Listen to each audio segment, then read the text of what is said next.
Ya, baik Bapak Ibu Pasaka sekalian, hari ini kita akan melakukan Dhamma Sakaca atau diskusi Dhamma, ya. Satu kesempatan yang sudah lama sekali tidak bertemu dalam Dhamma Sakaca ini. Setelah dulu yang pertama di dalam, dan setelah gedung yang baru ini belum pernah. Belum pernah berarti. Yang moha, cerita moha. Moha. Yang dulu kan di sana di dalam itu ya. Iya. Jadi sudah cukup lama sekali. Ya. Ya sebetulnya ingin mengisi juga, tapi berkaitan dengan hal-hal lain yang harus dilakukan pada waktu yang bersamaan, ya kadang bisa pas bukan waktunya, kadang sudah waktunya tidak bisa. Ya, untuk hari ini kita akan membicarakan yang ringan-ringan, ya tidak sampai berat-berat ya. Ya, jadi yang berkaitan dengan kehidupan kita dalam keseharian, yang kita akan menjelaskan tentang Buddha Jaya Manggala Gata. Ya, Buddha Jaya Manggala Gata ya tentu tidak asing bagi kita karena sering membaca. Bahkan ada yang setiap pagi baca Bahung, ya Bahung Saha Sama Bini Mita Sawut Dantang dan sebagainya. Ya. Selain kata yang kita baca, Bahung ini atau Buddha Jaya Manggala Gata ini mengandung nilai yang sangat dalam yang bisa kita implementasikan dalam kehidupan kita, dalam menjalani kehidupan sehari-hari. Apakah itu sebagai babacita atau sebagai berumah tangga. Ya. Buddha Jaya Manggala, dari kata Buddha Jaya Manggala itu adalah Buddha Jaya kemenangan dari Sang Buddha. Ya.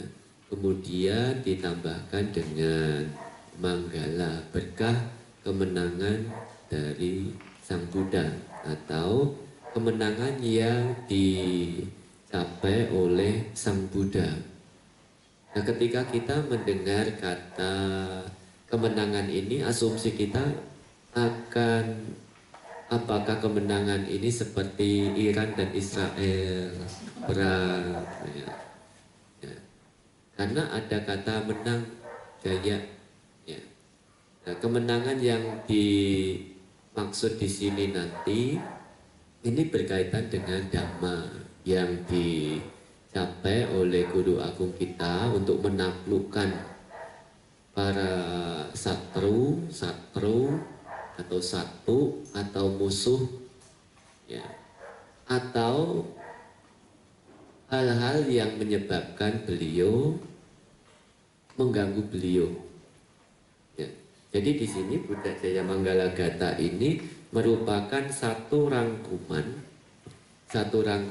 yang diambil dari beberapa peristiwa, bukan seperti dalam satu sutta yang membahas tentang ini itu, tidak. Tetapi Buddha Jaya Manggala Gata ini berasal dari rangkuman yang dirangkum oleh biku yang sudah mumpuni, yang ahli dalam merangkum ini. Dan manfaat dari Buddha Jaya Manggala ini adalah pada saat kita mengalami satu permasalahan dalam kehidupan, ya tentu permasalahan-permasalahan dalam kehidupan itu tidak hanya ada satu saja, tapi ada banyak. Kadang kita harus menggunakan cara ini, ya seperti ibu-ibu masak di dapur, kadang harus pakai pisau, kadang harus menggunakan sendok. Kapan kita harus menggunakan centong, kapan kita harus menggunakan piring dan sebagainya. Dan semua itu ada di dapur. Ya, ini juga demikian. Permasalahan-permasalahan dalam kehidupan kita itu tidak hanya bisa diselesaikan dengan satu cara saja. Banyak cara yang bisa kita gunakan tergantung permasalahannya itu apa, muncul kesulitannya itu bagaimana. Jadi dalam Buddha Jaya Manggalagata ini itu adalah solusinya. Seperti Sang Buddha, bagaimana beliau mengalahkan Mara, bagaimana beliau menaklukkan Gajah Nalagiri, bagaimana beliau ketika berhadapan dengan Anggulimala, bagaimana beliau ketika difitnah, bagaimana beliau ketika menghadapi Brahma yang memiliki kesaktian, Brahma Baka yang memiliki pandangan salah, dan naga yang memiliki kesaktian. Nah, semua itu tidak hanya didasarkan, berasal atau diatasi dengan satu cara. Nah, yang selama ini kita sering lakukan, kalau kita ada masalah, coba datang ke wihara, berdana, berbuat baik, nanti pasti akan hilang masalahnya. Ya, seringkali kita menasehati orang kalau yang ada masalah, ayo ke wihara supaya masalahnya hilang. Nah, belum tentu. Nah, kalau yang sering ke wihara itu masalahnya hilang, berarti orang-orang wihara nggak ada masalah, nggak ada kesulitan. Tapi buktinya semakin ke wihara, sering ke wihara, kesulitannya ternyata semakin banyak ya, besar. Dulu belum pernah ke wihara, kesulitan, masalah nggak ada. Sekarang ke wihara kok masalahnya malah banyak. Nah, kalau kita berpikir seperti demikian, maka kita tidak bisa menggunakan senjata tadi itu. Jadi senjata yang kita gunakan, yang digunakan oleh Sang Buddha, bukan senjata luar, tetapi senjata Dhamma. Ya. Dan di situ juga ada kalanya beliau dalam mengatasi masalah itu menggunakan orang lain. Nah, seperti ketika berhadapan dengan naga, beliau meminta Bante Moggallana yang turun. Jadi tidak beliau sendiri yang menghadapinya. Ya. Jadi dari 8 cara nanti itu, ini bisa kita gunakan untuk mengatasi kesulitan, mengatasi permasalahan dalam kehidupan. Karena tidak ada satu orang pun, meskipun biku, yang tidak ada masalah. Ya.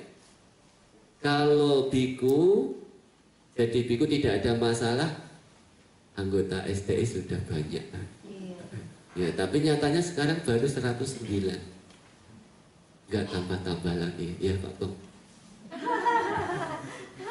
Ya, jadi biku sendiri itu juga ada masalah. Rumah tangga juga ada masalah. Satu saat masalah bisa bersamaan, tapi satu saat masalah bisa berbeda. Ya, bisa berbeda-beda. Maka yang digunakan sebagai acuan kenapa kita mengambil Buddha Jaya Manggala ini, kita angkat untuk acara diskusi atau Dhammasakaca pada kesempatan ini agar langsung bisa mengena ke kehidupan kita. Ya, kalau yang kemarin sudah dibicarakan Bante Citanando tentang kama, atau mungkin yang lainnya lagi tentang apa lagi ya? Ya tentu ini yang sangat ringan-ringan dan langsung berbenturan dengan kehidupan kita. Nah, yang pertama, cara pertama yang digunakan itu adalah kebajikan, ya, yang digunakan Sang Buddha dalam mengatasi permasalahan ketika berhadapan dengan mara. Yang bait 1 itu berhadapan dengan mara sebelum beliau mencapai penerangan sempurna. Banyak sekali godaan, gangguan, tantangan yang orang atau kita sering mengatakan itu kan hanya pikiran, Bante. Tapi sebetulnya bukan masalah pikiran, tapi itu juga bisa, yang mara ini adalah mara yang sesungguhnya. Ada dewa mara.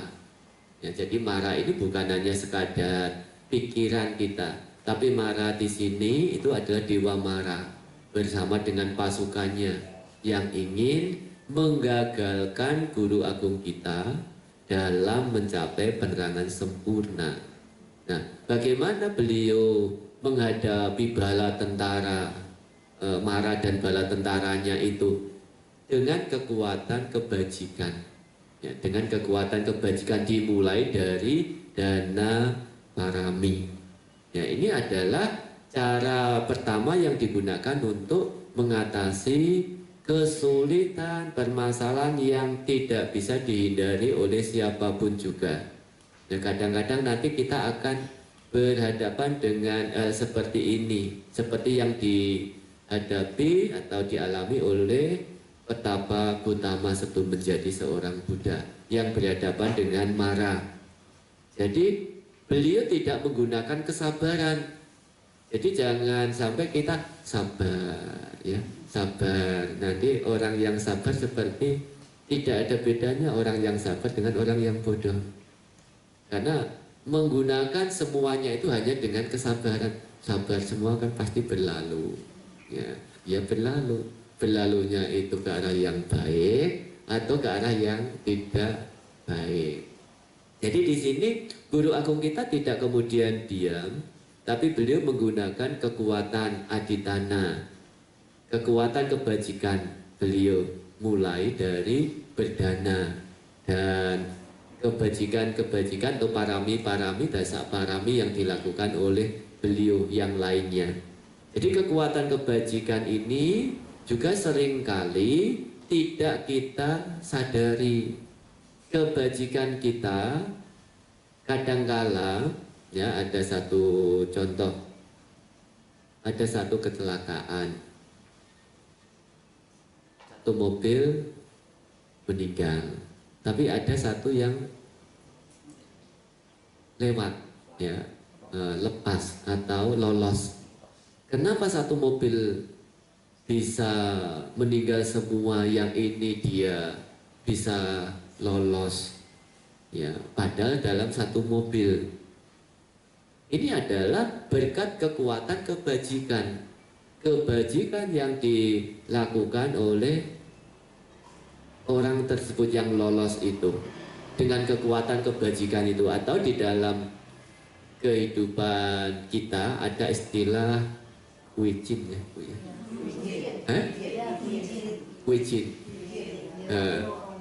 Kuicin itu apa? Dewa penolong. Orang mengatakan dewa penolong. Nah, dewa penolong ini siapa? Kekuatan kebajikan itu dikatakan dewa penolong.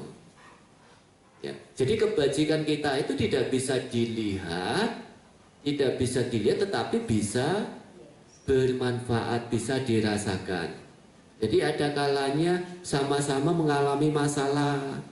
Mungkin sebagai pengusaha mengalami masalah, kok yang di sini cepat keluarnya, yang di sini kok lama. Nah, kita tidak menyadari bahwa di belakang kita itu kita pernah melakukan hal-hal yang bajik, ya, kebajikan itu dimulai dari berdana dan sebagainya itu, hingga kita merasa lolos lepas. Kemudian kita mengatakan, untung saya bisa lolos, ya, untung saya bisa lolos. Tapi pernahkah kita mengatakan berkat kekuatan kebajikan ini saya bisa lolos itu. Kita nggak pernah berpikir ke sana. Tapi yang kita pikir, yang kita ucapkan, untung saya lolos, ya. Jadi kebajikan yang kita lakukan bukan hanya yang disebut karma, itu bukan hanya karma buruk, karma baik juga disebut sebagai karma. Jadi jangan kalau pas kita sedang ada musibah masalah, wah itu kan sudah karmamu, nah, terimalah karmamu. Nah, kita lepas dari kesulitan, dari masalah, itu juga salah satunya ada kekuatan kebajikan. Ya, jadi kalau misalnya kita tidak yakin terhadap kebajikan, tidak yakin terhadap apa yang kita lakukan, maka kita akan sering mengeluh, kok saya begini, kok saya begitu, orang lain bisa begini, saya kok masih begini saja. Ini adalah bagian dari kesulitan masalah yang tidak bisa dihindari oleh siapapun juga, ya. Jadi apa yang hendaknya kita jadikan contoh tentang hal ini, kebajikan itu tidak akan pernah hilang. Yang tadi disebut suatu saat nanti kuicin itu akan muncul, ya. Kuicin itu akan muncul. Jadi kuicin tidak akan muncul kalau tidak ada sebabnya. Tidak ada sebab yang pernah kita lakukan, yaitu kebajikan-kebajikan yang kita lakukan itu. Hingga nanti akan muncul kuicin-kuicin yang tidak pernah memberitahu kita. Tahu-tahu kita bisa lewat. Lewat ini lolos, ya. Lolos dari kesulitan, bukan lewat itu meninggal.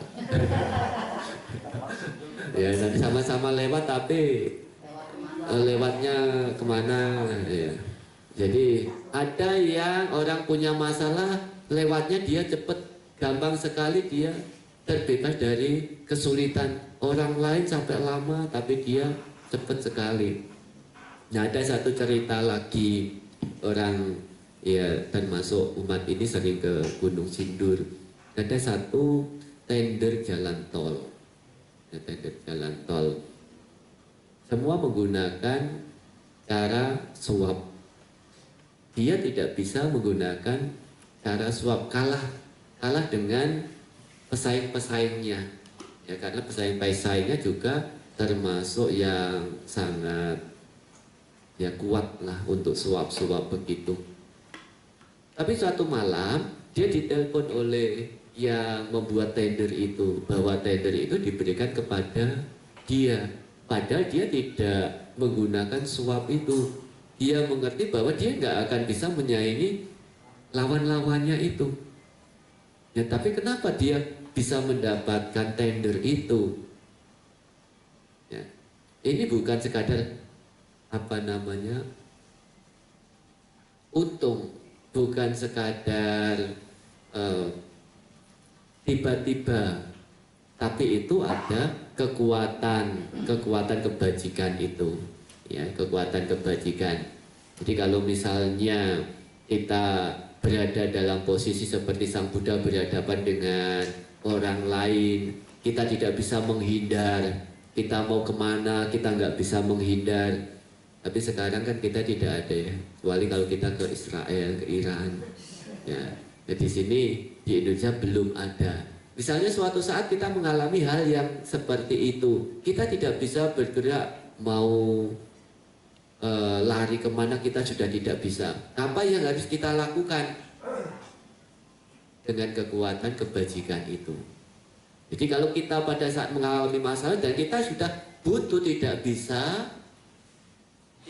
bergerak kemana-mana, istilah kanan mentok, kiri mentok, maju mundur, kena, kita nggak bisa kemana-mana. Apa yang bisa kita lakukan? Dengan kekuatan kebajikan, ya, yaitu yang biasa dikatakan sebagai aditana. Nah, saya sudah banyak melakukan kebajikan selama hidup saya banyak melakukan kebajikan ini itu. Nah, semoga dengan kekuatan kebajikan ini semua masalah, semua urusan dapat segera sirna. Ini adalah kekuatan kebajikan. Ya. Nah kalau itu tidak bisa bagaimana? Ya kekuatan kebajikan kita masih kurang. Ya. Jadi pada saat mengalami begitu, yang dilakukan guru agung kita apa? Beradi tanah, bumi sebagai saksinya beliau pernah mengumpulkan kebajikan itu. Jadi tidak hanya sekedar diem saja. Ya sudahlah, kalau memang saya masih punya kebajikan ya nanti saya akan lolos. Kalau nggak ada ya saya akan lewat. Bukan. Tapi kita menggunakan kekuatan kebajikan ini dengan cara apa? Adi tanah. Ya, adi tanah. Saya telah banyak melakukan kebajikan sejak saya lahir hingga sekarang. Sudah banyak yang saya lakukan, membantu wihara, membantu yang lainnya. Ini semua kita ingat.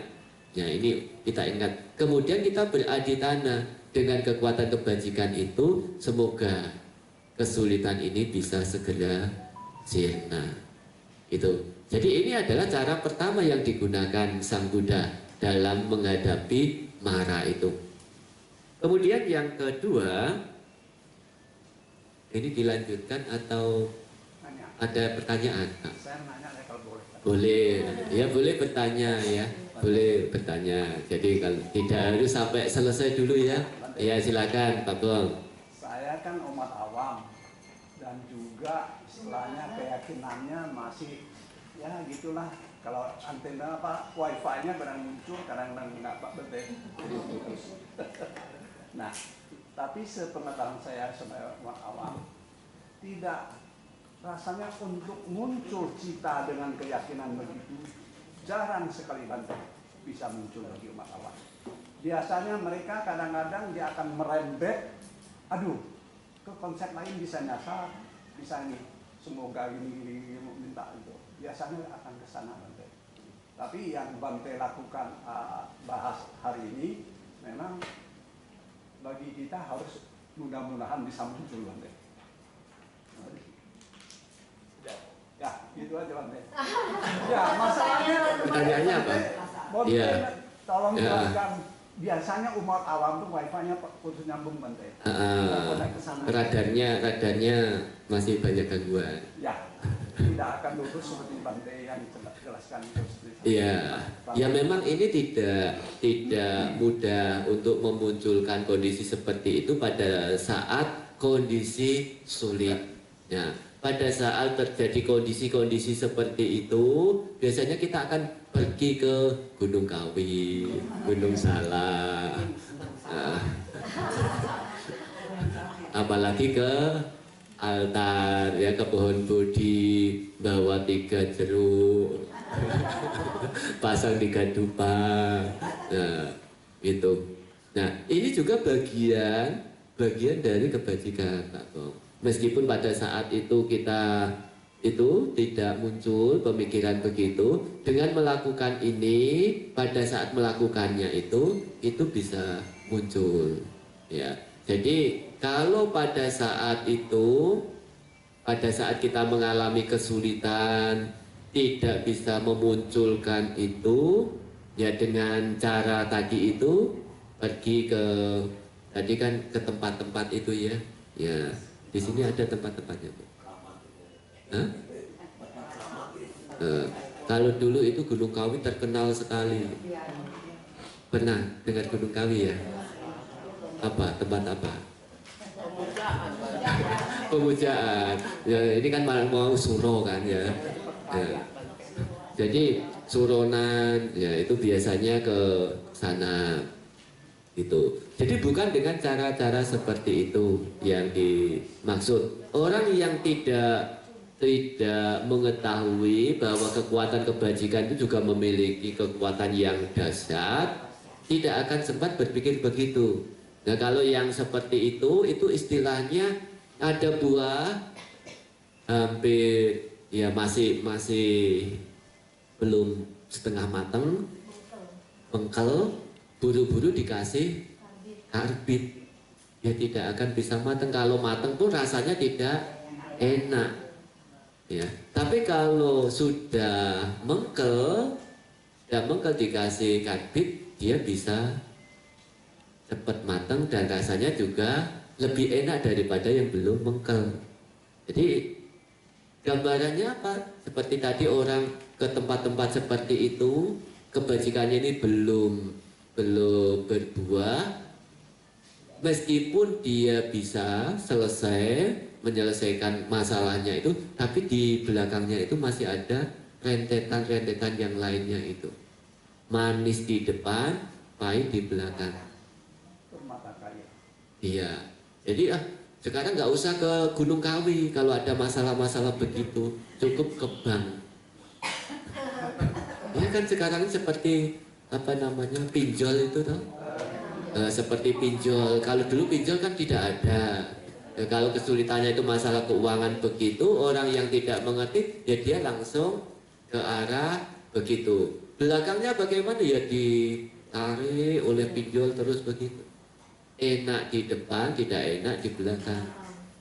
Itu. Jadi kalau misalnya kita sedang ada masalah, ada kesulitan, dan kita tidak bisa langsung memunculkan hal itu, ya kita mungkin ke wihara, kita baca parita, meditasi, pelimpahan jasa, itu adalah bagian dari mengumpulkan kebajikan, ya. Jadi kebajikan-kebajikan itu yang dimulai dari berdana, sila, bawana, dan sebagainya, itu adalah kebajikan parami-parami yang dilakukan oleh guru agung kita. Nah, pada saat itu di sini yang perlu kita lakukan apa? Beraditana. Semoga dengan kekuatan kebajikan yang saya lakukan ini selama ini, kesulitan ini bisa segera sirna. Jadi pertama menggunakan kekuatan kebajikan, ya, begitu. Ya, jadi meskipun sensornya masih belum peka nggak apa-apa. Jadi itu masih menggunakan cara lain. Hanya kan sebetulnya kita bisa beraditana saat itu, tapi kita mengundurnya dan kita menambah melakukan kebajikan yang lain. Itu kalau bisa. Kalau misalnya kita mau apa-apa kita nggak bisa, bagaimana? Tadi maju kena, mundur kena, kanan kena, kiri kena, kita nggak bisa apa-apa, kita diem di situ. Apa yang bisa kita lakukan? Kekuatan kebajikan tadi. Kalau kebajikannya itu memang sudah saatnya, dengan aditana itu maka bisa selesai. Itu kalau kekuatan kebajikannya itu sudah saatnya, seperti petapa Gotama. Kalau kekuatan kebajikan beliau itu belum saatnya, ya beliau nggak akan bisa. Jadi menggunakan kekuatan kebajikan itu pada saat mengalami permasalahan kesulitan begitu, ya, ya,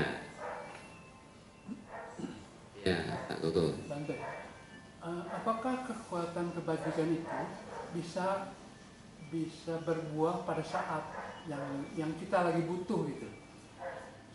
Ya, kita tidak mengetahui kekuatan kebajikan kita itu seberapa besar, ya. Kita tidak dapat mengetahui. Kadang-kadang itu bisa terjadi, ya. Yang banyak orang merasakan, mengalami, ya, dibandingkan dengan orang yang lain, maka kan sering dikatakan orang yang sering berbuat baik, dia itu sebentar dalam kesulitan, cepat terbebas dari masalah, ya. Jadi tidak bisa diprediksi. Saya waktu yang lalu kan mengalami, tapi saya tidak tahu karena belum aditana sih, ya. Jadi saya mengalami saraf kejepit pagi, misalnya pagi hari ini kena saraf kejepit, kemudian pergi hari ini pergi pijat ke sana ke sini, hingga malam, termasuk ke Bogor, nggak tahu, lupa namanya ya Bu ya. Gitu. Batavia yang saya antar itu banyak.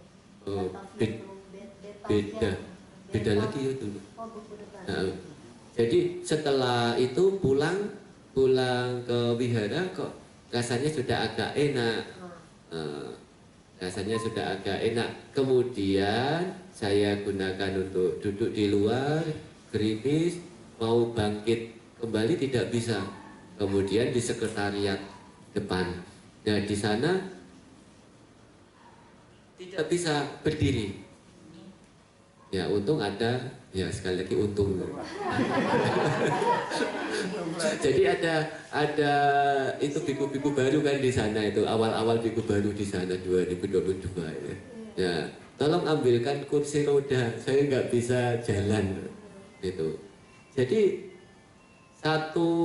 hampir satu hari menggunakan kursi roda. Besoknya pas ketemu dengan orang yang malamnya itu ada orang banyak mau nggak di chiropraktik. Nah, kemudian dipanggilkan orang chiropraktik.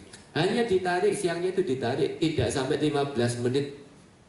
Kemudian bisa jalan lagi hingga sekarang ini. Ya. Jadi ketika kita berpikir kekuatan kebajikan kita masih cukup, sehingga meskipun mengalami yang seperti itu tidak sampai lama. Nah, ada teman balik kita yang teman ikut juga sampai 3 bulan harus bed rest. Ya, ada satu umat lagi yang atas silani yang sampai 1 bulan bed rest. Kita 1 malam saja sudah sakitnya begini. Ya, jadi di sini kita tidak mengetahui akibat kebajikan ini munculnya itu kapan, Pak. Jadi tidak bisa kita ketahui. Jangan sampai kita kemudian berpikir saya banyak kewihara, banyak berbuat baik, toh saya masih mengalami begini-begini saja. Nah, kita menuntut buah yang masih mengkal untuk segera matang. Itu gak bisa. Jadi dengan kekuatan kebajikan, kalau dengan kekuatan kebajikan, aditana kekuatan kebajikan gak bisa, oh berarti kebajikan kita masih kurang, perlu ditambah, dilakukan itu. Jadi kita tidak tahu kapan, kecuali orang yang memang memiliki pengetahuan abingnya. Oh, Pak Koko ini hanya membeli 3 nomor nanti dapat. Misalnya itu untuk sekarang nggak ada nomor Pak Koko. Gitu. Ya, jadi untuk masalah kekuatan kebajikan itu kita sendiri tidak mengetahui. Petapa Gotama juga tidak mengetahui apakah sudah saatnya bisa berbuah pada saat itu atau belum. Hanya beliau ketika menghadapi bala tentaranya yang sampai 16 yojana, 1 yojana itu 16 km. Dan semua dipenuhi oleh tentara-tentara Mara itu. Tidak bisa apa-apa beliau. Kalau beliau tidak punya kebajikan ya bisa terbunuh oleh kekuatan Mara itu. Nah, pada saat itu beliau hanya melakukan satu hal, aditana tentang kebajikan yang beliau lakukan. Dimulai dari berdana, sila, bawan dan sebagainya itu. Akhirnya Mara lari tunggang langgang. Itu kekuatan kebajikan. Nah, itu orang sini mengatakan ada kuijin. Ditolong sama kuijin. Tapi ini sesungguhnya adalah kebajikan kita, kekuatan kebajikan kita. Itu ya, Pak Koko ya. Ada lagi? Lanjut ya. Ya. Jadi ini ada 8 cara. Nah, cara yang kedua yaitu menggunakan kanti, ketahanan. Nah, sering kita mengucapkan kata kanti. Nah, kanti ini yang digunakan oleh guru agung kita ketika beliau berhadapan ya, dengan Yaka Alawaka. Ya, Yaka Alawaka. Jadi ceritanya ini tidak panjang-panjang, hanya sekilas. Kalau ceritanya panjang, kalau di Pariyati kita buat dhamma kelas 1 bait 1 pertemuan, 1 bait 1 pertemuan, sehingga 8 pertemuan, 8 kali pertemuan. Ya, itu. Jadi Yaka Alawaka ini satu Yaka yang sangat bengis, yang pemakan manusia itu. Nah, singkat cerita, ketika beliau mengetahui, beliau kemudian mendatangi dan beliau disuruh masuk, silakan masuk, beliau masuk, silakan keluar, beliau keluar, silakan masuk, keluar sampai 3 kali. Begitu beliau mengikuti saja. Setelah itu beliau, sekarang apa yang kamu ingin tanyakan, silakan tanyakan. Saya tidak akan keluar lagi. Nah, ini adalah kesabaran yang beliau gunakan, jaga, meskipun beliau sebagai seorang Buddha, tapi untuk menghadapi Yaka ini beliau nggak bisa menggunakan yang lain kecuali dengan kesabaran itu. Ya. Jadi dengan kekuatan kesabaran, ketahanan yang beliau miliki, yang tingkatannya ya sudah di atas paling tinggi karena sudah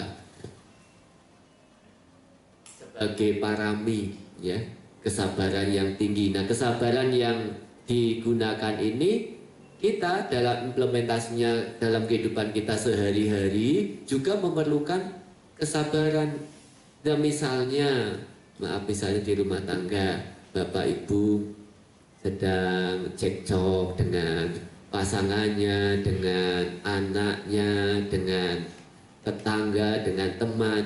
Biasanya kalau yang satu itu keras, disambut dengan keras lagi, berantem, tidak akan selesai.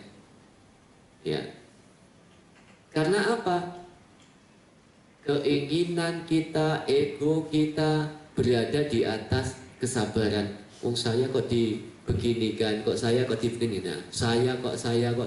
Nah, itu. Tapi ketika kita pikir sejenak, sang Buddha saja yang sudah sebagai seorang Buddha disuruh keluar, beliau keluar, disuruh masuk, beliau masuk, keluar, beliau keluar. Akhirnya Alawaka itu bisa dikalahkan dengan kesabaran itu dan tidak lagi menjadi pemakan itu. Dan konon ceritanya beliau menjadi seorang Sotapanna setelah sang Buddha membabarkan Dhamma itu. Jadi bagaimana kita melatih kesabaran ini? Kesabaran itu tidak hanya dilatih dengan mendengar begini. Kalau kita belajar Dhamma kelas, ya, mendengarkan Dhamma tentang kesabaran, itu hanya tahap awal. Tahap awal dalam memunculkan pengertian apa itu kesabaran. Kira-kira kesabaran itu apa? Pernah mendengar kesabaran enggak? Pak Bom, sering ya? Apa itu sabar? Baru bisa bertahan dalam situasi yang tidak menyenangkan, yang kadang-kadang sulit bagi kita untuk melakukan sesuatu yang susah diceritakan kadang-kadang gitu. Susah diceritakan ya? Ya, nggak usah ceritakan. Pokoknya sesuatu yang tidak menyenangkan, tapi kita harus menerimanya. Iya. Ada lagi definisi ketahanan mental. Ada lagi? Kan macam-macam toh. Hanya sabar saja, tapi pengertiannya kan macam-macam. Iya. Jadi yang kita ya sabar lah berarti. Sabar apa ganti? Ganti apa sabar? Nanti bolak-balik itu. Jadi pertama kali yang kita dengar di sini adalah untuk memunculkan pengertian yang benar tentang kesabaran itu. Ya, ketahanan itu. Ya. Kemampuan untuk menerima segala kondisi dengan apa adanya. Tidak susah diceritakan, Pak Bu, tapi bisa diceritakan. Seperti contoh, ada waktunya kita sedang konsentrasi, mungkin sedang bekerja, kemudian di luar ada penjual es, tetot, ya ada ya. Jadi seperti misalnya kita Dhamma kelas di sini kok di depan ada yang membunyikan tetot. Nah, ini apa? Nah, tadi kebun. Nah, ini siapa? Nah, kan kita sudah berprasangka buruk. Nah, kita sudah berprasangka buruk. Itu. Jadi ketika kita mendengar begitu, ya contoh yang gampang tadi, penjual es Nah, kita mau menegur, anggaplah Dadang Damaklas kalau di luar sana teto gitu. Kemudian kita keluar ke sana, kita mengetahui bapak-bapak sudah tua memikul es krimnya, esnya. Nah, kemudian ketika kita mengetahui, kita berpikir, bapak itu hingga tiba di sini sudah berapa jauh, ya, berapa banyak dagangan yang sudah laku, anak istrinya yang di rumah menunggu bagaimana itu. Jadi kemampuan untuk menerima segala kondisi dengan apa adanya.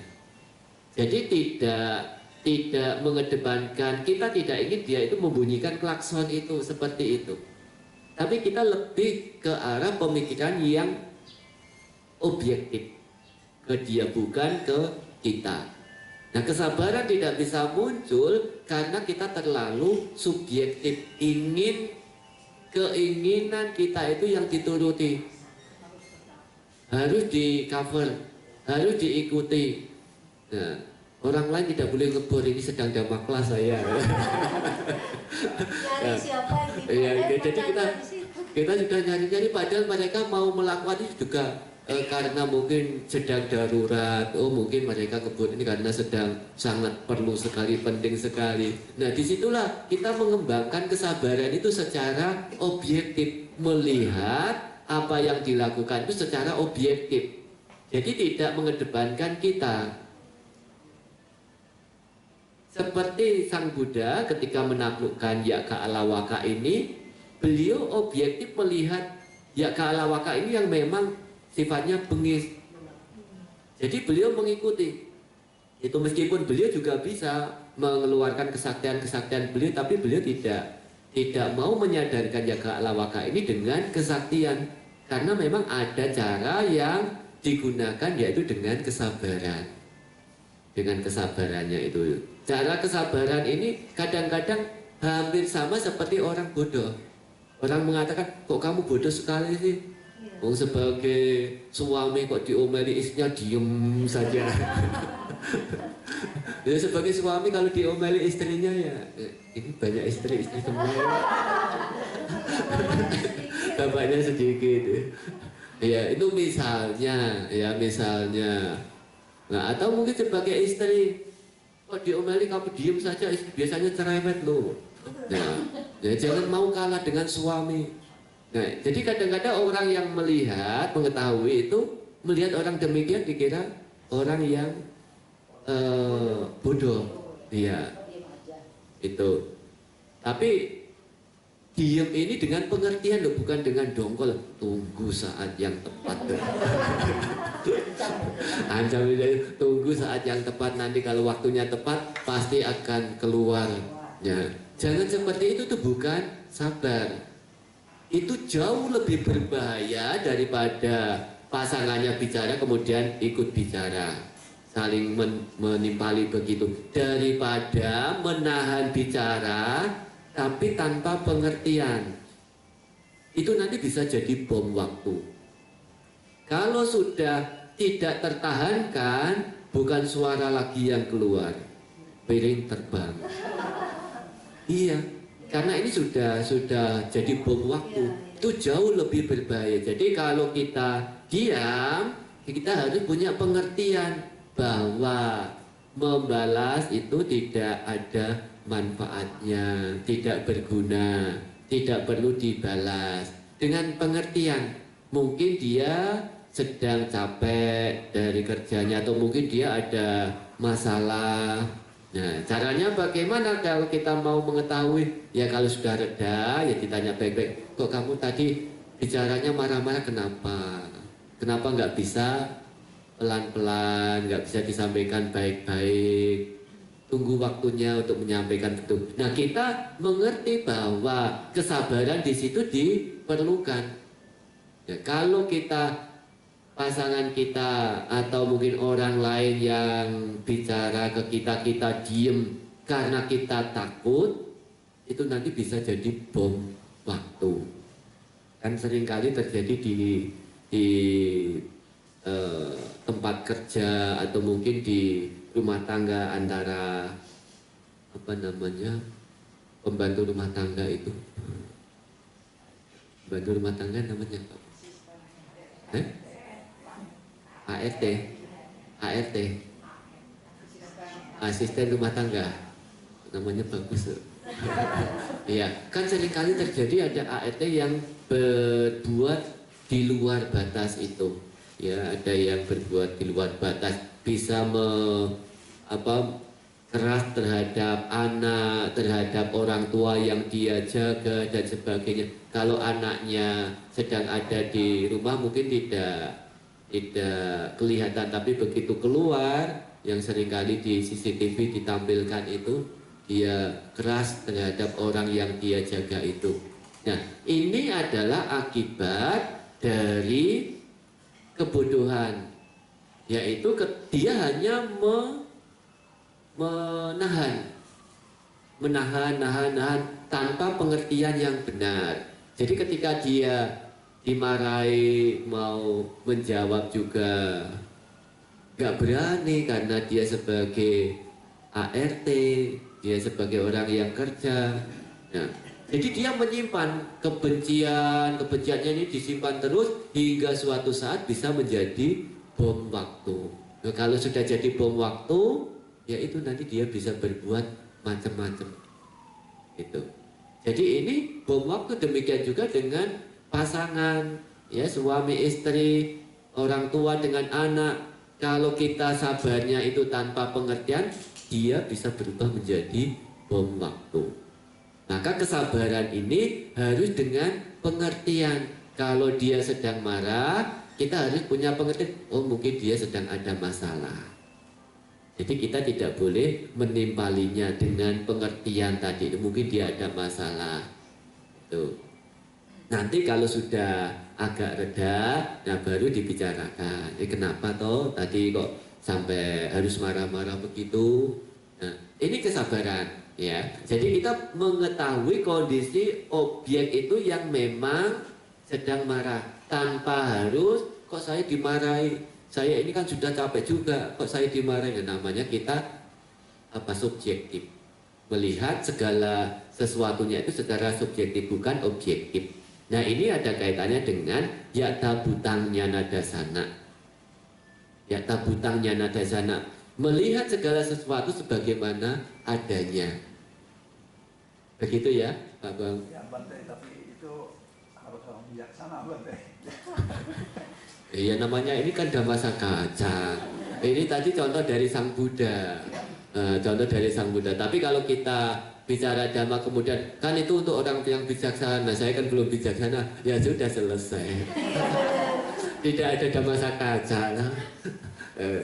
Jadi kita bicara begini, belum tentu juga yang bicara itu juga sudah punya radar sampai di sana. Tapi ketika kita pas ada hal seperti itu, radar kita sedang connect, ya kita bisa memunculkan begitu sikap yang objektif. Jadi lebih baik kita punya pengertian dulu daripada kita tidak punya pengertian. Kalau tidak punya pengertian, apalagi yang punya pengertian saja tidak muncul. Ya, yang sudah punya pengertian saja tidak muncul, apalagi tidak punya pengertian. Yang sudah punya pengetahuan Dhamma banyak pun tidak muncul pada saat menghadapi kesulitan, apalagi yang tidak punya pengetahuan Dhamma. Gitu. Jadi kita ya tidak kemudian menyerah, kan itu untuk orang bijaksana. Nah, saya kan belum bijaksana, ya selesai. Ya, jadi Khanti di sini ya kemampuan untuk menerima segala kondisi, ya segala kondisi sebagaimana adanya, yaitu secara mudahnya kita lebih memahami objek yang menyebabkan gangguan itu muncul, bukan subjeknya yang harus diikuti, tapi objeknya ini yang harus dimengerti. Oh, dia melakukan ini, mungkin dia ada masalah, mungkin dia ada sakit atau yang lainnya, sehingga kita tidak terpancing untuk untuk menjadi marah dan menumbuhkan kebencian itu. Karena kalau kita sudah mengucapkan satu kata yang keluar, kata itu tidak bisa ditarik kembali. Kata-kata yang sudah keluar itu tidak bisa ditarik kembali, mau direview, diulang, tidak bisa. Dan itu akan menjadi momentum yang sangat panjang. Maka kadang-kadang ada orang yang sampai bertahun-tahun tidak mau akun hanya gara-gara satu kata saja. Ada enggak? Ada ya? Ada ya? Banyak ya? Itu. Jadi gara-gara satu kata saja yang keluar, sampai bertahun-tahun tidak reda. Jadi muncul sekali itu. Maka sebelum kata-kata itu keluar, kalau kita memang sudah radar kita, sati kita memang bagus, lebih baik kita tahan dulu, ya tahan dulu, tahan dengan pengertian, ya meskipun kita kelihatannya bodoh, tapi kita menahannya ini dengan pengertian, bukan tanpa pengertian. Itu yang kesabaran, ya. Bante, kalau kesabaran ini kayaknya semuanya ngalamin ya, menghadapi rumah tangga. Misalkan salah satu pasangan ada yang cerewet sekali Bante, protektif gitu, itu gimana tuh Bante ngadapinnya? Iya, ya apa namanya, bukan hanya perumah tangga, Bu. Sebagai Pak Bajita kami juga mengalaminya. Jadi untuk kesabaran ini bukan hanya masalah di perumah tangga, di Pak Bajita juga mengalami. Bahkan tadi Sang Buddha juga mengalami. Hanya cara menghadapinya tentu berbeda-beda. Kalau Sang Buddha memang sudah langsung otomatis mengetahui, oh menaklukkan orang ini dengan cara ini. Nah, jadi di sini letaknya di apa sati sampajanya kita. Jadi kesadaran kita, perhatian kita saat itu perhatian terhadap apa, ingat terhadap apa yang kita lakukan saat ini, apa yang kita ucapkan, apa yang kita pikirkan. Nah, jadi kalau misalnya tadi pasangannya ini terlalu cerewet, protektif, nah kita masa diem saja misalnya seperti itu. Nah tadi sudah dijelaskan, kita berusaha untuk memunculkan sikap yang objektif. Oh dia seperti ini, dia niatnya itu memang baik. Itu kan kalau sekali dua kali berarti. Iya. Kalau berkali-kali bagaimana? Ya semua itu kan latihan. Jadi yang pertama adalah memunculkan pengertian. Yang kedua adalah latihan. Semakin sering kita menghadapi hal seperti itu adalah bagian latihan. Jadi kita bisa memunculkan dalam diri kita, ini adalah guru kesabaran saya. Nah, ini adalah guru kesabaran saya. Semoga saja saya masih dapat mengatasinya. Ya. Jadi kalau tidak dapat bagaimana? Ya untuk hari ini saya terlepas. Besok saya nggak boleh kelewat lagi. Itu namanya latihan-latihan. Namanya latihan itu tidak bisa langsung sempurna. Kadang-kadang apa yang kita sudah lakukan, begitu kita menyadari apa yang kita lakukan itu salah, baru kita menyesal, kenapa ya saya melakukan ini? Kenapa saya tidak mampu menahannya itu? Yang pada saat seperti itu, apa yang harus kita lakukan? Besok saya harus lebih jeli lagi, lebih waspada lagi. Saya tidak boleh terkecoh dengan suasana hati ini. Itu namanya latihan. Jadi, tapi jangan sampai kemudian kita mengatakan sabar kan ada batasnya. Ya, jadi kemampuan orang bersabar memang itu ada batasannya. Tapi jangan sampai kita memunculkan kalimat sabar kan ada batasnya. Itu hanya pelarian diri kita. Kita ingin berlatih, tapi kita tidak mau sulit. Seperti contohnya meditasi saja. Baru awal-awal meditasi 5 menit capek enggak? Capek. 5 menit capek. Tapi semakin kita latih, oh ternyata bisa 5 menit. Besok tingkatkan 10 menit. Besok ditingkatkan 15 menit. Dan seterusnya. Itu adalah latihan. Dan sabar ini tidak bisa hanya mendengar saja. Mendengar adalah latihan awal. Pengertian awal yang perlu kita munculkan yaitu melalui mendengar atau membaca. Tahap yang kedua melalui praktek. Yaitu ketika praktek bersabar itu jangan dengan orang yang baik-baik. Praktek bersabar itu harus dengan orang yang tidak baik, dengan tempat tidak baik, dengan kondisi yang tidak baik. Itu baru bisa menguatkan diri kita. Kalau kita mau semuanya itu baik, maka kita tidak akan pernah melatih mental kita. Itu hanya tadi itu kekuatan orang berlatih kan tidak sama. Ada orang yang lari itu bisa sampai 1 kilo, ada yang sampai 2 kilo, ada yang sampai 10 kilo, ada yang sampai 40 kilo. Tapi juga ada yang baru 10 meter sudah ngos-ngosan. Itu. Kalau sudah begitu besok ditingkatkan lagi, besok ditingkatkan lagi. Dan seringkali kalau kita sedang berlatih, kita kelewatan gitu, kita kemudian menyadari kenapa ya saya sampai seperti ini. Itu. Saya pernah mengalami dulu membimbing biku baru, tapi bukan di sini, di Bangkok. Maksud kita baik, ya maksud kita baik. Oh ternyata daya tangkap maksud kita itu dia kan berbeda. Hingga sampai perang mulut ini. Nah, hingga akhirnya pada saat itu apa? Tuk tuk tuk tuk tuk tuk tuk. Begitu enggak kalau pas begitu? Jadi di sini apa namanya? Jantung kita, detak jantung kita berdebar kencang sekali. Nah, pada saat itu kita langsung itu rehat, berbaring. Kenapa kita melakukan ini hingga menimbulkan seperti ini? Apa tujuannya? Kita refleksi lagi, kita evaluasi lagi. Berarti kalau kita berhadapan dengan seperti kita nggak boleh terlalu memaksakan karena akibatnya bukan untuk dia, tetapi akibat buruknya adalah kena ke kita sendiri, yaitu jantung kita akan semakin bergemuruh. Duk duk duk duk duk. Kalau seperti itu nyaman atau tidak nyaman?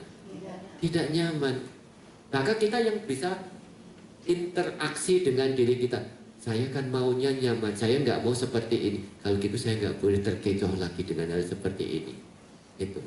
Jadi biasanya kita akan mengevaluasi, mengetahui setelah kejadian itu. Jadi namanya latihan. Jadi ya nggak apa-apa, kekuatan berlatihnya memang baru 10 meter, nah, baru 1 kilo, ya begitu ya. Orang Jawa mengatakan sawang sinawang, ya tahu ya. Jadi kita hanya melihat dari sisi luarnya, tapi orang luar melihat kita kok berarti sabar sekali ya. Oh dikira kita bisa sabar. Nah. Jaga image ya Bante. Iya. Jadi kadang-kadang seperti itu. Maka kalau misalnya kita sendiri tidak kemampuan bersabar kita itu sampai di situ, jangan membandingkan kita dengan yang lain, tapi kita bisa, oh saya kemampuan bersabar saya sampai di sini, besok saya harus meningkatkan kembali, besok saya harus meningkatkan kembali, karena tidak bisa dihindari dalam kehidupan ini kita akan menghadapi atau kontak dengan hal yang tidak kita sukai, meskipun kita tinggal di hutan juga akan menghadapi kondisi yang tidak kita sukai, dan itu tidak bisa dihindari. Ya, maka kesabaran ini sebagai bagian dari cara untuk menyelesaikan permasalahan kesulitan dalam kehidupan kita. Sebagaimana Sang Buddha menggunakan kanti ini untuk melawan yaka alawaka itu. Ya. Sampai berapa, Bu? Sampai jam berapa ini? Nanti kalau nggak sampai habis next lagi Bante. Iya nanti. Iya, karena kalau 8 ini hanya di itu sudah nggak akan bisa itu ya. Jadi ini masih ada 2 seri ya. Iya, ya kalau sampai itu. Ya kalau terlalu percepat nanti ya tidak maksimal. Nah, kalau di Gunung Sindur ini 8 minggu, di sini masa hanya 1 jam setengah. Itu ya. Jadi ada yang bertanya lagi tentang kesabaran ini? Malu-malu Bante, saya mewakili tadi Bante udah. Begitu. Iya. Jadi kesabaran ini paling mendasar dan dialami oleh siapapun juga. Jadi Bapak Ibu tidak usah merasa minder. Kok saya seperti ini, saya mau tanya saya nggak berani. Semua orang mengalami hal yang sama ini. Jadi yang awal tadi itu pengertian yang harus kita munculkan, ya, pengertian yang harus kita munculkan. Ya, jadi sabar ini kemampuan untuk menerima, menahan segala kondisi sebagaimana adanya. Menerima segala kondisi apa yang kontak dengan kita, mata melihat bentuk, telinga mendengar suara dan sebagainya itu. Dan di situ akan muncul rasa senang atau tidak senang. Kalau senang tidak usah bersabar bisa. Tapi kalau tidak senang perlu kekuatan. Nah, pada saat kita sudah mendengar, mengerti, hal selanjutnya yang harus kita lakukan adalah melihat secara objektif, bukan melihat secara subjektif. Jadi secara objektif itu kita melihat objeknya. Oh, dia mungkin pada saat ini sedang ada masalah. Ya, mungkin dia ada gangguan yang belum selesai sehingga dia membawa suara yang tidak nyaman ini ke wihara. Di rumah dia belum selesai bentrok, ya, mukanya cemberut. Kemudian di wihara tempat untuk pelampiasan. Ya, nah ada sendok jatuh saja langsung kata-kata sudah keluar. Ya, itu gimana sendok jatuh ini dan sebagainya. Nah, inilah kesempatan yang digunakan, yang dicari untuk menyelesaikan yang belum selesai di rumah tadi itu. Kadang-kadang bisa terjadi begitu. Nah, kalau pada saat seperti itu kita tidak boleh ikut menimbangi, tapi kita harus, oh dia mungkin tadi di rumah mau ke sini ada masalah yang belum selesai sehingga di sini dia begitu. Jadi enjoy, hanya radarnya yang harus diperkuat ya Pak Bung. Ya, radarnya itu yang harus diperkuat. Bagaimana cara memperkuat radarnya ini? Sering berlatih itu.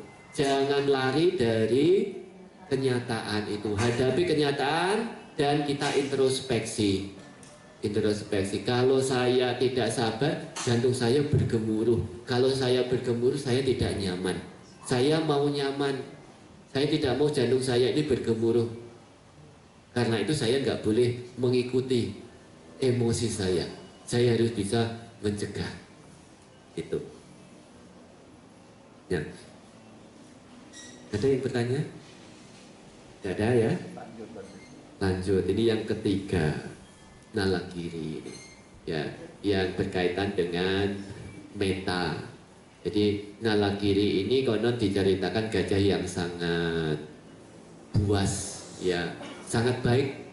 Gajah yang sangat baik, jinak, karena dikasih minum arak, dia menjadi gajah yang sangat beringas, ya, yang akan digunakan untuk menyerang Sang Buddha, untuk membunuh Sang Buddha ini. Tapi gajah yang sangat beringas itu dia bisa ditaklukkan dengan kekuatan cinta kasih, ya, kekuatan cinta kasih, ya, meta cinta kasih. Jadi kalau ada hal-hal yang seperti ini, tidak semua juga harus digunakan dengan kesabaran. Kalau hanya kesabaran berhadapan dengan yang seperti ini, ya kita mati duluan. Iya. Jadi seperti ini apa yang harus kita lakukan? Ya, dengan kekuatan meta cinta kasih. Nah, yang dilakukan oleh Sang Buddha dalam menjinakkan gajah yang sangat beringas ini dengan meta itu juga bisa diterapkan dalam kehidupan kita. Bahkan meta ini bisa diterapkan oleh binatang. Pada waktu itu ada seorang pemanah yang sedang mengincar satu sapi untuk dipanah. Tapi pada saat itu sapi ini sedang menyusui anaknya. Dalam kondisi memiliki cinta kasih yang sangat besar. Konon diceritakan panah ini tidak mampu melukai tubuh sapi itu karena kekuatan cinta kasih yang dimiliki oleh induk dari sapi itu kepada anaknya. Makhluk tirajana saja ketika memiliki cinta kasih kepada anaknya yang sedemikian besar, senjata tidak mampu melukainya. Ya. Nah, ini ada kalanya di dalam kehidupan kita yang seringkali ada istilah guna-guna ya. Apa namanya? Santet, guna-guna, pelet dan sebagainya. Dulu juga ada umat sini yang sering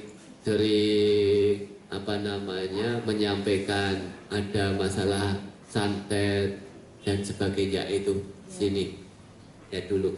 Nah, tapi sekarang jarang lagi ke sini. Ya dulu pernah ada ya. Jadi guna-guna, santet, pelet, apakah kita bisa mencegahnya? Tidak bisa.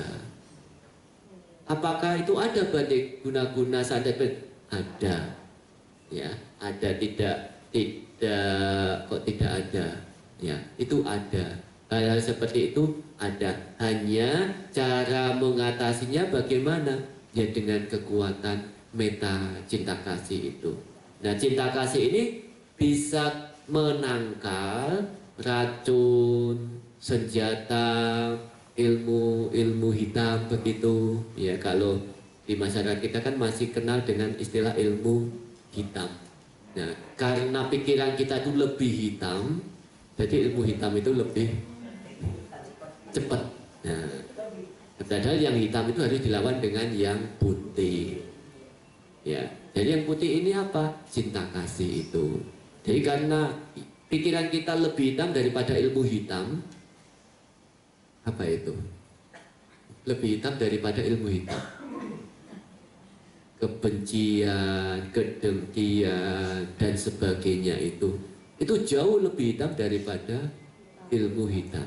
Ya, kebencian, kedengkian, kemarahan, keegoan. Nah, itulah yang menyebabkan ilmu-ilmu yang seperti itu bisa membahayakan seseorang, termasuk orang dikatakan itu pelet, itu santet, guna-guna dan sebagainya. Padahal semua itu bisa ditaklukkan dengan cinta kasih. Ketika kita mengembangkan cinta kasih di dalam diri kita, hal-hal buruk seperti itu tidak akan bisa menembus, ya, melukai sebagaimana manfaat dari cinta kasih. Senjata, api, racun tidak akan mampu melukai seseorang. Nah, bagaimana cara melatih cinta kasih? Cinta kasih itu apa? Nah, sekarang kan ganti tuh ya. Tadi kan kesabaran. Nah, sekarang cinta kasih. Sering kita mendengar kata meta ya, Pak Bang? Ya, menyayangi sesama. Menyayangi sesama. Jadi kalau tidak sesama tidak disayangi. Nah, itu nanti jadi apa namanya GPT apa LGBT. Nanti jadi LGBT menyayangi sesama, Pak Bro. Sesama makhluk biasanya. Sesama makhluk. Tapi bagi Buddhis kan harusnya semua makhluk. Bahkan seorang ibu mempertaruhkan. Yang sangat sederhana apa? Cinta kasih itu apa? Yang menyayangi itu adalah implementasi. Sudah implementasinya keluar. Nah, sekarang apa pengertian dari cinta kasih sendiri itu yang bagaimana? Kok susah ya? Kok susah ya? Padahal sering kita mengungkapkan, sering kita menyampaikan kok kita nggak bisa ya, cinta kasih itu apa? Rasa bisa menerima. Rasa bisa menerima. Bukan lah. Ya menerima lah dan tidak menolak gitu ya. Iya. Sifatnya seperti itu kita. Tapi tidak ada penolakan yang sifatnya untuk membuat seseorang celaka atau apa gitu. Yang sifatnya sila kebencian lah gitu. Iya. Ada lagi? Bante, nyontek nih Bante. Iya, nggak apa-apa. Perasaan sayang atau suka pada seseorang atau sesuatu yang disertai dengan rasa belas kasihan dan kepedulian. Ya, ada lagi? Memberikan perhatian. Memberikan perhatian. Ada lagi? Ya, apa Bu? Baca suta. Iya. Iya. Duh, ini pengertian yang kita tangkap, pengertian kita saja tentang cinta kasih yang kita mengerti. Cinta kasih itu yang bagaimana? Gitu. Kan dasarnya umat Buddha itu cinta kasih. Nah, cinta kasih yang kita mengerti itu yang bagaimana pengertian kita itu. Jadi tidak usah yang sebetulnya, tapi menurut kita, pemahaman kita, cinta kasih yang bagaimana. Harapan untuk kebahagiaan semua makhluk tanpa kecuali. Harapan Untuk kebahagiaan semua makhluk. Kalau tadi Pak Bo kan sesama. Kalau saya semua makhluk. Iya. Binatang pun ya. Tanpa kecuali. Iya. Ya, yang LGBT tadi masuk Pak Bo. Yang lesbian, gay, biseksual, transgender. Iya. Kan tanpa kecuali. Iya, iya. Ada lagi? Iya. Hah? Toleransi. Rasa kasihan gitu kan. Rasa kasihan. Rasa ingin memiliki juga gitu, kasih sayang. Nah, kalau kita apa namanya yang di meta itu ya, semoga saya berbahagia, bebas dari derita, bebas dari mendengki dan didengki, bebas dari menyakiti dan disakiti, bebas dari derita jasmani dan batin. Semoga saya dapat menjalankan hidup dengan bahagia. Nah, itu adalah cara pelatihannya. Nah, sekarang cinta kasih itu, ya, cinta kasih itu satu pengharapan yang baru muncul dari pikiran kita agar atau demi kebahagiaan semua makhluk. Jadi cinta kasih itu masih berada di dalam, belum terrealisasi keluar. Cinta kasih baru bersumber di dalam melalui pikiran kita. Jadi satu pengharapan demi kebahagiaan semua makhluk.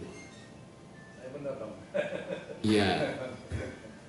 Sedangkan kalau sudah keluar, lanjutannya kasih sayang, karuna. Nah, ini ada meta. Meta baru muncul dari pikiran kita. Sedangkan kalau sudah keluar melalui tindakan, itu karuna. Ya, ya, jadi karuna yang kepedulian, belas kasih. Seperti ada seorang ibu, anaknya digigit nyamuk, secara refleks Pukul. kok dipukul? Ya, apakah dipukul, apakah diusir? Ya. Nah, kalau dipukul itu cinta kasihnya hanya untuk anak. Untuk anak. Tapi kalau usir, ya cinta kasihnya untuk nyamuknya juga.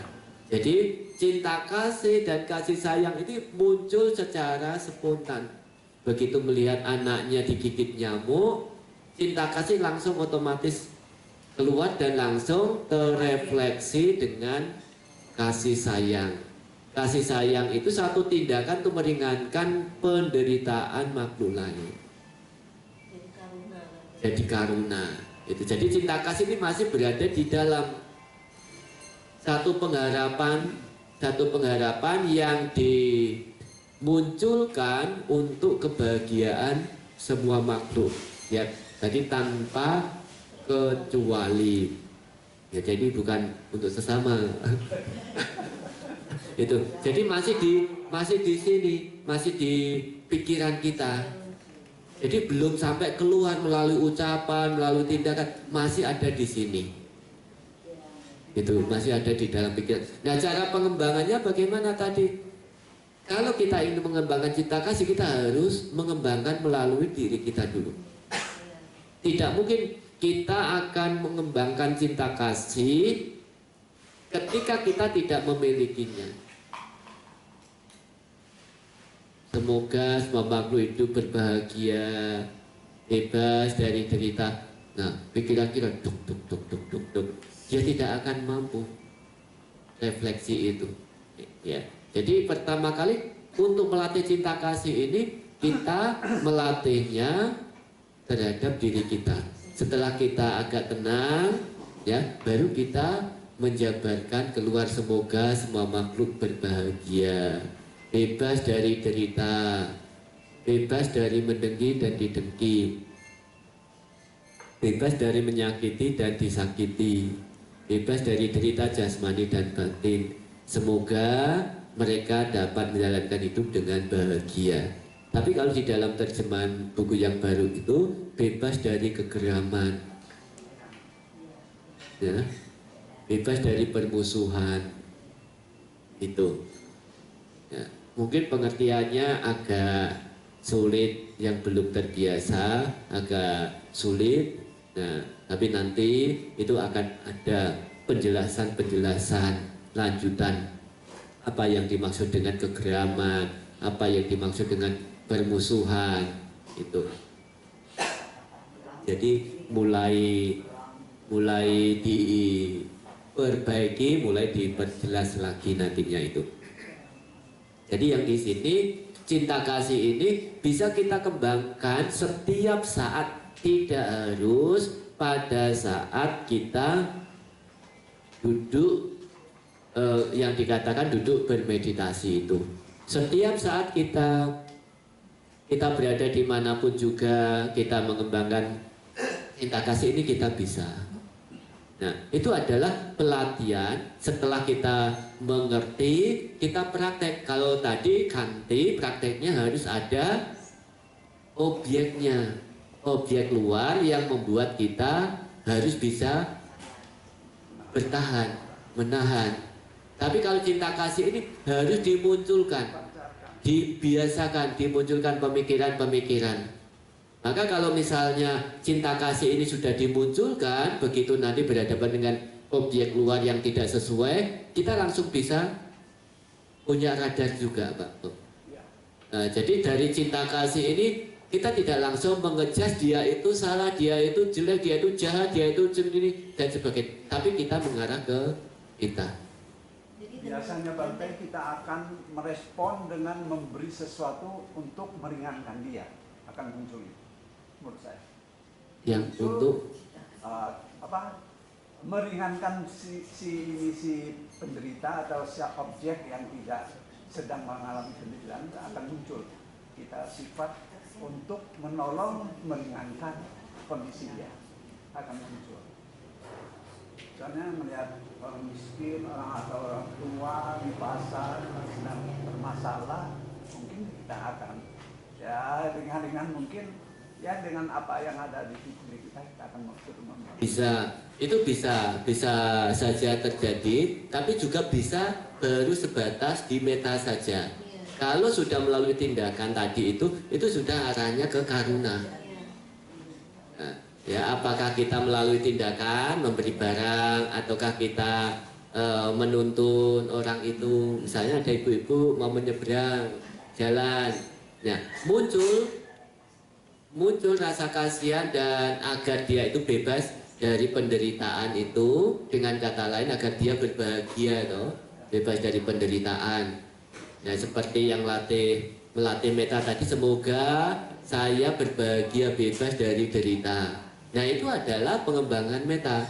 Nah, supaya ibu itu bebas dari derita, kita munculkan tadi di pikiran kita, kemudian realisasinya kita datangi ibu itu dan kita pegang, kita seberangkan. Nah, itu sudah karuna. Ya, Bu. memiliki meta ini sehingga kita kalau menghadapi hal-hal yang tadi kesabaran itu sendiri lebih bisa kita kendalikan ya Pak ya. Betul. Karena kita memiliki meta. Betul. Jadi kita tidak langsung bereaksi ketika ada objek yang membuat kita tidak menyenangkan itu, karena di sini antara meta dengan ganti ini dia akan langsung terkoneksi. Pertama dari ganti ini kesabaran dan meta ini kemudian muncul. Ya, jadi ganti ini tahan kita dan kemudian langsung muncul meta. Oh mungkin dia ada masalah di rumah, mungkin dia ada kesulitan sehingga kita tidak sampai langsung mengintervensi dia. Ya, masih berlatih lah. Masih berlatih, betul. Kadang timbul begitu, kadang tidak. Iya, namanya ini kan baru berlatih. Nah, cara yang digunakan dalam menghadapi permasalahan dalam kehidupan itu mana yang bisa kita gunakan? Nah, seperti contoh ibu-ibu di dapur tadi kan, di dapur kan ada dalam satu tempat itu kan ada untuk kuah, sendok kuah, sendok nasi, sendok ya untuk gorengan. Nah kalau kita mau goreng ikan masa pakai sendok kuah? Kan tidak, kita otomatis ibu-ibu sudah langsung tahu.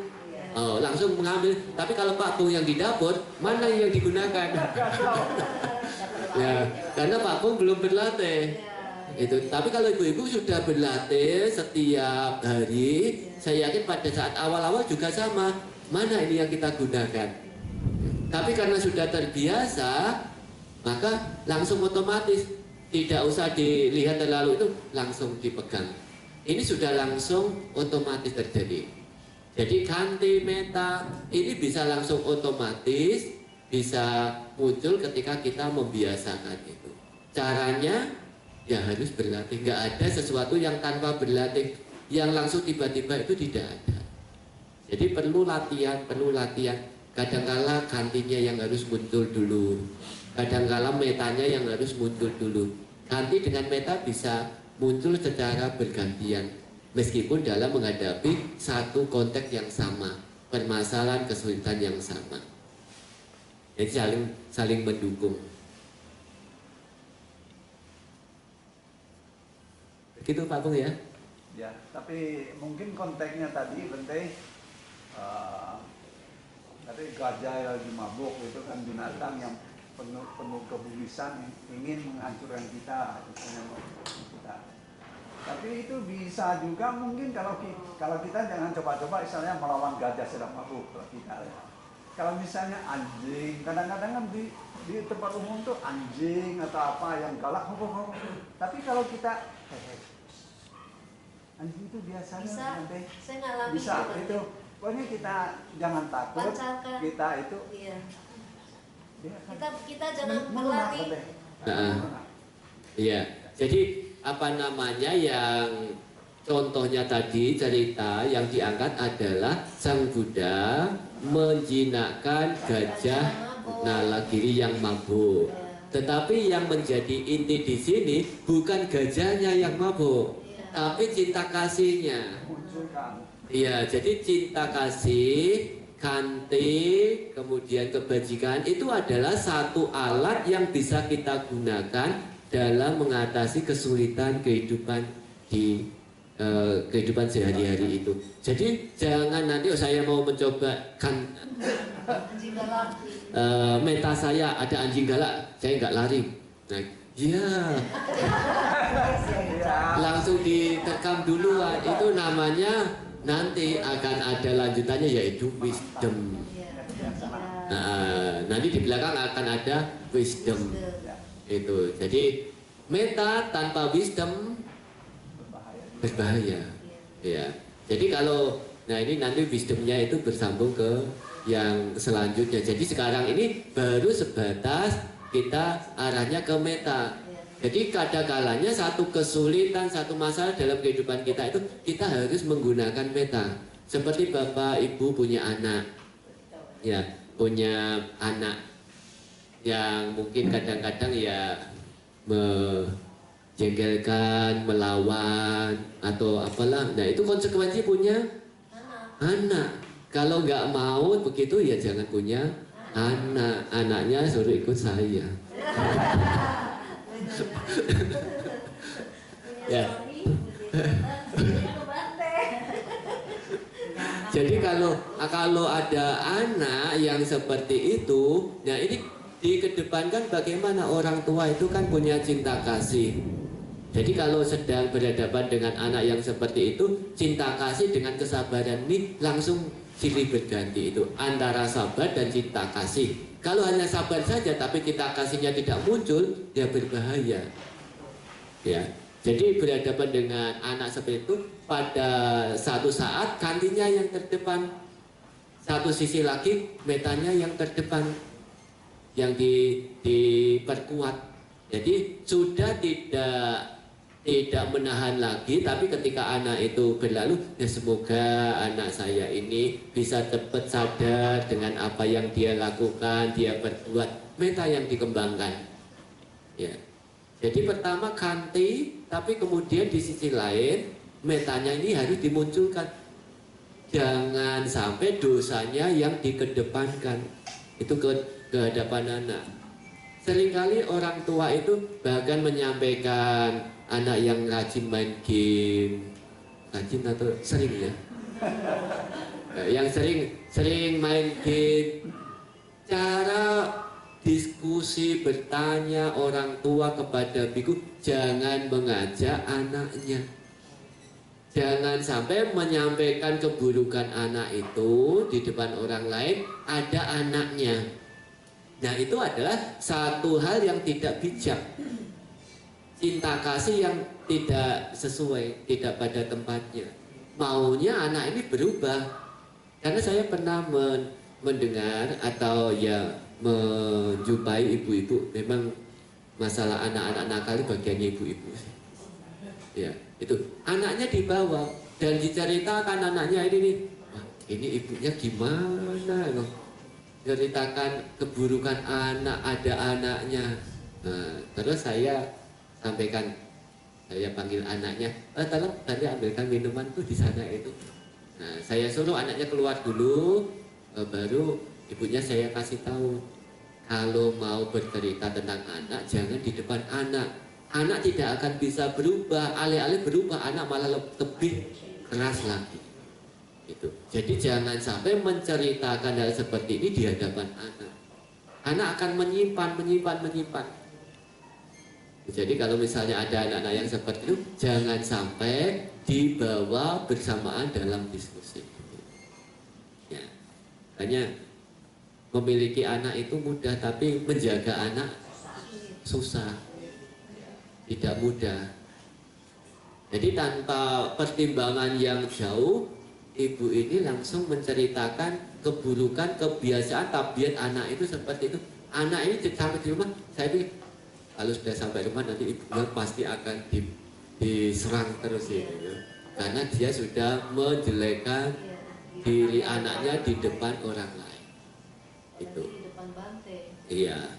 Jadi belum sampai terlalu lama, saya langsung suruh anaknya itu, coba nanti ambilkan minuman di sana itu.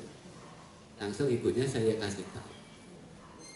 Saya nggak mau mengikuti menimpali kalau yang seperti itu. Jadi saya singkirkan dulu anaknya. Karena itu nanti akan bahaya bagi ibunya. Ya.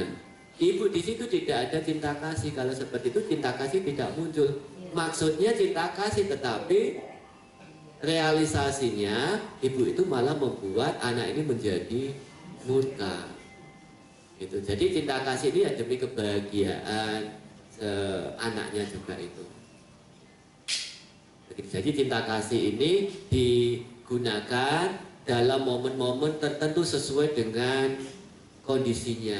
Ya, jadi tidak harus kita menggunakan contoh seperti gajah yang beringas itu.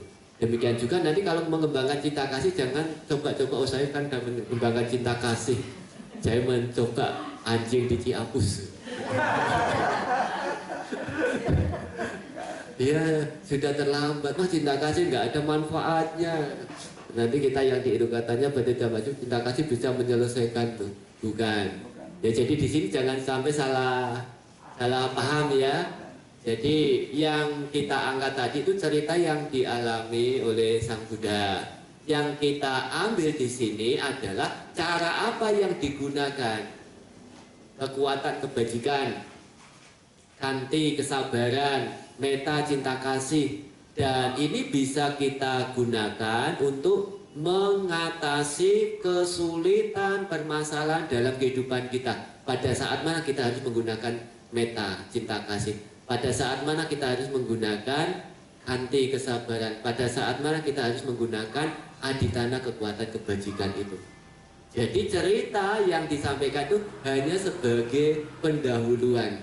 Ya, jadi jangan sampai kita langsung mengilustrasikan itu kan Sang Buddha kekuatan kebajikannya sudah besar.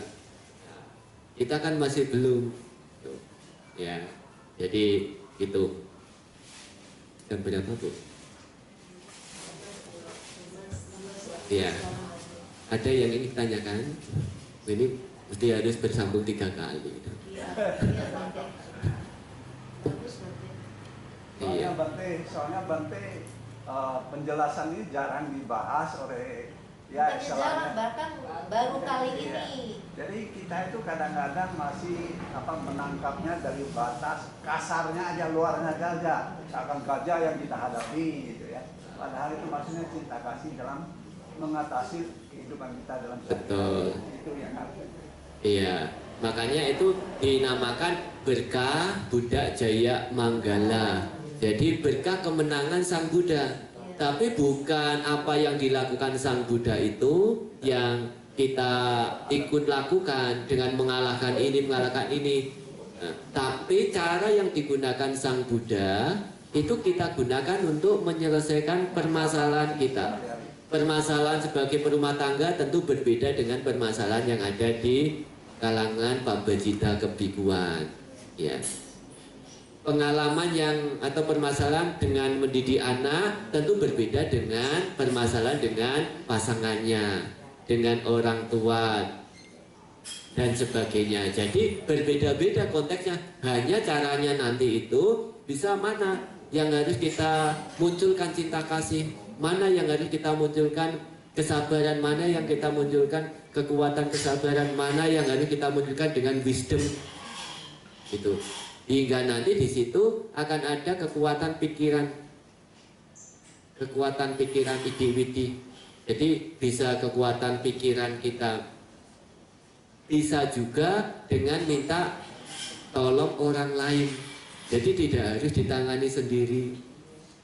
Itu nanti ada penjelasan lanjutannya ya. Jadi untuk kali ini 3 dulu ya. Nanti bersambung 3 pertemuan. Karena mestinya 2 bulan, ini hanya 1,5 jam. Ya nggak cukup ya itu, tapi ya sambil nanti ditunggu waktu berikutnya ya. Hah? Iya sebentar. Iya. Ya. Tadi saya mau bawa laptop, tapi laptopnya nggak ke bawah. Memang harus tersambung. Ya, tersambung. Kalau melihat tulisan malah kurang seru ya. Tulisan hanya untuk poin-poinnya saja. Sedangkan kalau seperti ini ya langsung seperti diskusi ya, seperti diskusi biasa.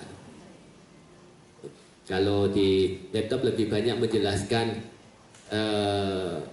sebab-sebabnya, asal mulanya, bagaimana Sang Buddha berhadapan dengan Mara, bagaimana Sang Buddha berhadapan dengan Alawaka, bagaimana Sang Buddha berhadapan dengan Nalagiri itu.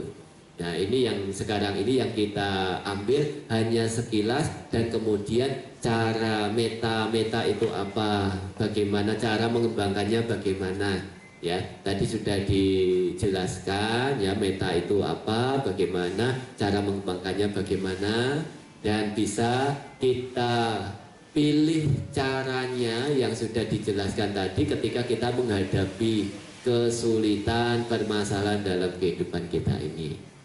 Nah, ada pertanyaan? Cukup? Ya, kalau tidak ada kita akhiri sekian dulu ya. Nah, karena masih ada rapat lagi. Iya, baik ya, nanti kita lanjut lagi ke depannya ya, semoga selama itu berbahagia.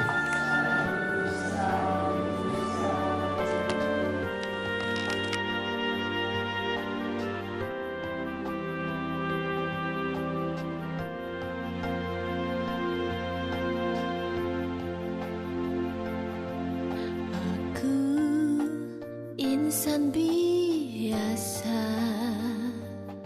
aku yang penuh noda.